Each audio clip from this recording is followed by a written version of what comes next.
Stop Wars Motion here today. Sorry I have not been posting lately, I've had school, but today I'm going to show you how to make some custom cloth for your Lego people.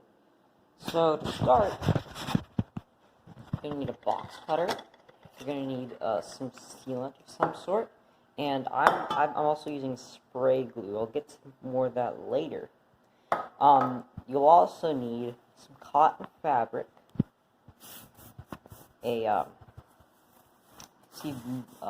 scrap piece of paper, and a pencil, yeah. Great. So what you want to do, you want to have the cotton fabric spread out, and it's fine if it has some crinkles in it. It's not really going to matter in the final product. But so what you're going to want to do, place your piece of paper on there, okay? So it's not imperative that you have that's the exact same size as the paper, but you want it to be pretty close. I'll touch more on that later. So I actually already have a piece of fabric over there. I have cut out, but basically what you want to do, you want to trace around the sides, and you can either use scissors or the box cutter I told you to get, one of those, and just cut it out. If anything, you want it to be smaller than this piece of paper, because this paper is actually going to be the backing on your hardened or your stiffened cloth. Okay, so now once you have cut this out, it should look something like this. So it should, guys, you see, it should look something like a piece of paper just with wrinkles in it, you know? So now we're gonna stiffen it and then color it, but I will show you how to do that. For this next step, you're gonna need some kind of sealant and spray glue. Sealant may work alone, but it's iffy. It's best if you do this. This will harden and help it adhere to what the surface. I'll show you in a little bit, but okay, I'll see you outside.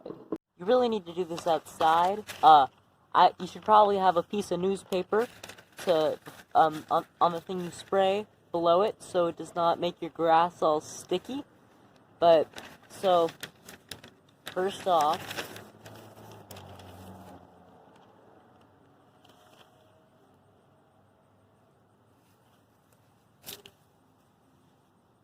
as you can see, I put my stuff down right there.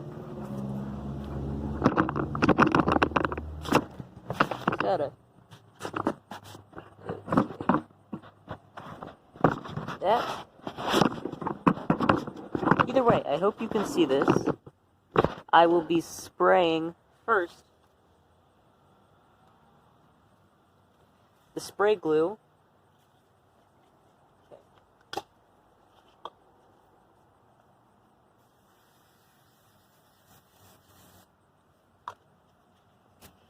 Once that's done, you're going to have to wait a little while for it to dry.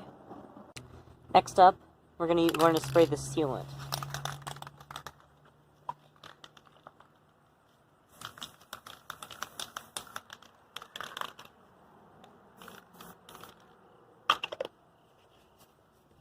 And we're going to let that dry for a good little while.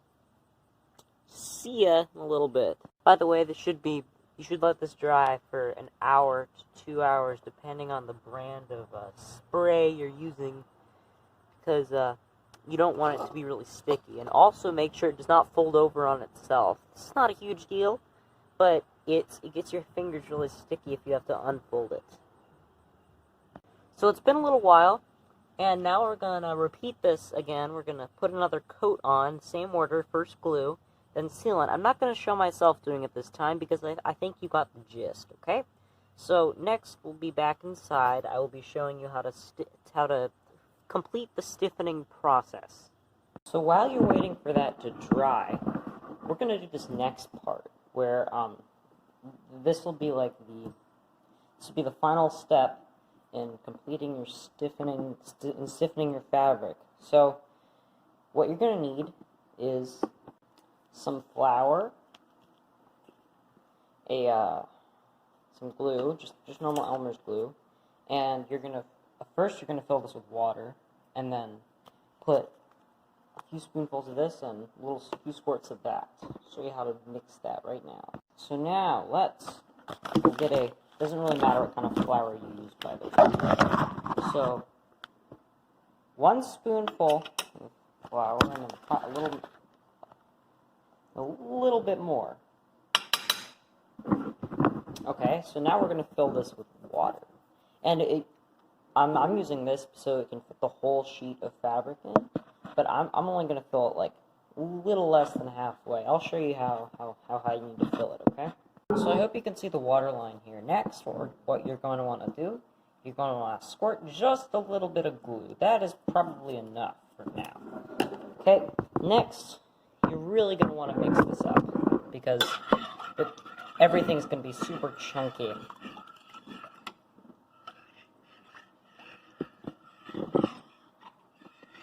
Okay, so you basically just do this until there's no more clumps. Okay, now that this is all mixed up, if your cloth outside is dry, like meaning it's like not super sticky, it should still be a little sticky if you sprayed spray glue on there. If you just sprayed sealant, I'm not entirely sure, but so when you're gonna bring that inside because it should be drying outside and lay it in here. You want it to be completely submerged, and you'll leave it in there for about 15 minutes, and then once you can put it outside to dry. Okay. So once it's dry, it should still be a little sticky on the back, and I'll show you that next part what you do. Right now I'm waiting for it to dry. I'm eating a cookie. So if you subscribe, you can get a cookie exactly like this. Subscribe for a cookie. So I've just submerged it in here. It'll stay in here for around 15 minutes, and then I will show you the next step. But I mean, shouldn't stay in here that long. It's gonna look a little crusty at the end, so just beware. So I'm back outside because I'm going to have to take this out, and I didn't really want it to drip all over the place. So I'm gonna remove this and just put it on a little chair outside to dry. It doesn't really matter where it goes. You can even dry inside. So right now it's hanging up on a chair. It's kind of dripping dry. I've done this before, as you can see, and it does leave some little white marks. These can easily just be wiped off or cleaned off. It's not like it's just flour. The glue doesn't really leave any stains. So yeah, this is gonna dry probably for a couple hours, and I'll be back then. So as you can see, this next part is on the floor, and this should be done after all those steps were complete, the stiffening. So as you can see here, I have tape, I have a fabric, a piece of paper, and scissors. And actually, this is a very important part. You need some cloth. Doesn't really matter what it looks like. I'm using the one with 2 holes because I only want mine to have 1 hole. So, but more on that later. So right now, it doesn't quite matter what side you use. I'm going to use the side I sprayed all the stuff on. But, so, if I were you, I would do this on a corner. So, I'm going to get a piece of tape. I'm going to get this cloth. And I'm going to put it on here. And so now, you see the hole I don't want, I'm going to cover with tape, so it'll be sideways like that. There you go. Okay, so now do the same to the other side. And by the way, at this point, the cloth you're using as a stencil of sorts should be like pressed flat. Like there shouldn't be any bumps. So now this next part.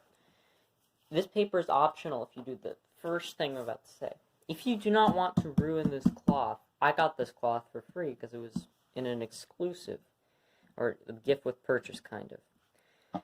But, so that's why I'm using it for this. If you do not want to ruin the cloth, because if you do it the way I'm going to show you, you will ruin the cloth. You trace around here, and then you cut that out. This does not yield as good of a product, but So, but if you do that, you do not need the paper, and you'll be able to keep your cloth. It will not be ruined. So I did cut this cloth, so there might be some minor imperfections.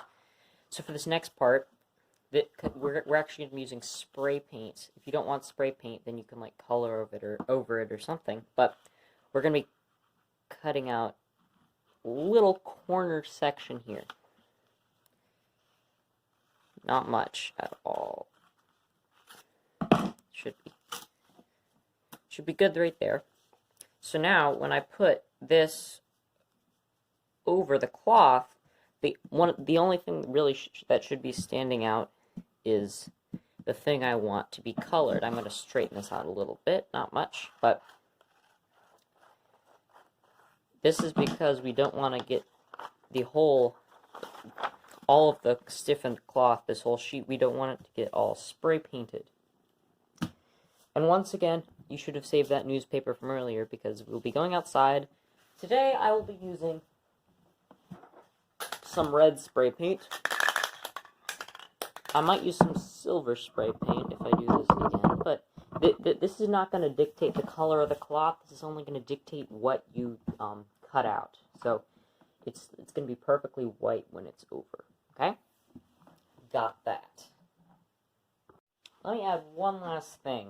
Before you spray paint it, you're going to want to tape the paper to your stiffened cloth, because that way it won't come off and get all spray painted. So what I'm doing right now, I'm just taping it around the edges a little, not much, just enough so it won't go anywhere. And if you see the edges are a little exposed because this is not exactly the same size as the paper, that is alright, because spray paint will most likely not be traveling that far, especially if I'm just trying to get that area right there. So yeah, that's all. You can see you outside. Okay guys, back outside. I'm gonna be spraying that stenciling that on. Make sure to spray from above, not from an angle, because that'll give you an odd result. Also, once again, you have to make sure that this is taped down. Okay.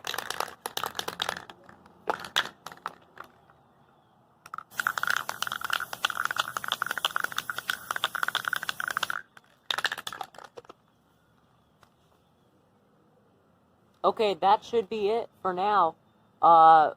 Actually, you really have to make sure this dries now, because we don't want it, you put a lot of paint on there, probably, like, if you're anything like me. So yeah, I'll see you once this is dry. Okay, so while that's drying, I'm going to talk about how you can color your stuff. So, you can actually crack open a Sharpie and like squeeze out the ink, and you can actually dye the fabric that way, or you can just color on it if you don't want to waste a Sharpie. But I think as you saw at the beginning, that fabric, Sharpieing that actually gives a way darker result than this. Like, it's kind of crazy. So, like, if I was going, this looks like 212 orange, but I mean, it obviously doesn't turn out like that. Like, it doesn't turn out how the color on the cap says, because it really saturates the fabric a lot. And fine tip also works. I've used that as well, but this is what I'm just gonna be coloring on the fabric once I cut it out. So yeah. By the way, these are like $1 or $2 at like an office supply store. So now, if you look here, we actually ended up with quite a decent final product. This will require some cutting, and as you see here, it did kind of pool up a little and smear, but that is very correctable. So, yeah, I'm gonna go inside and cut this out. You can cut it out a similar way if you want, but you know, I'm gonna throw away that paper, but I'm gonna keep this cloth even though it's red. So, yeah, I'll show you the finished product, I guess, or somewhat, whatever.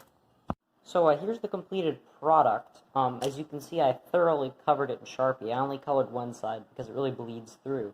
But I drew some little pumpkins on there because, I don't know, I'm kind of I've been working on some new decal designs, and one of them is going to be a pumpkin ARC trooper. So I think this might be a suiting cloth for him, fitting cloth. So also another thing, I'm more familiar with the tracing method, and after doing that, I can tell you that after doing the spray paint, the stenciling kind of thing, it's really a lot easier to do the tracing method. Okay, so I'm gonna go put this on a figure so I can show you kind of how it looks. But yeah, so see you then. So you can see here, completed design, right? I mean, it looks pretty good for something, you know, I didn't even have to put through the printer. I basically just stenciled and cut it, but you can trace it as well. But you can see the pumpkins on the side, you know, not very good, but I mean, you know, you can kind of guess they're pumpkins, right? Well, anyway, so yeah, thank you so much for watching. If you have any questions, you can join my Discord and ask me. I do have I have been selling some of my own decal designs on Instagram. TJ's decals _225. So yeah, go check me out. Discord in the description. Thanks for watching us. See you next time.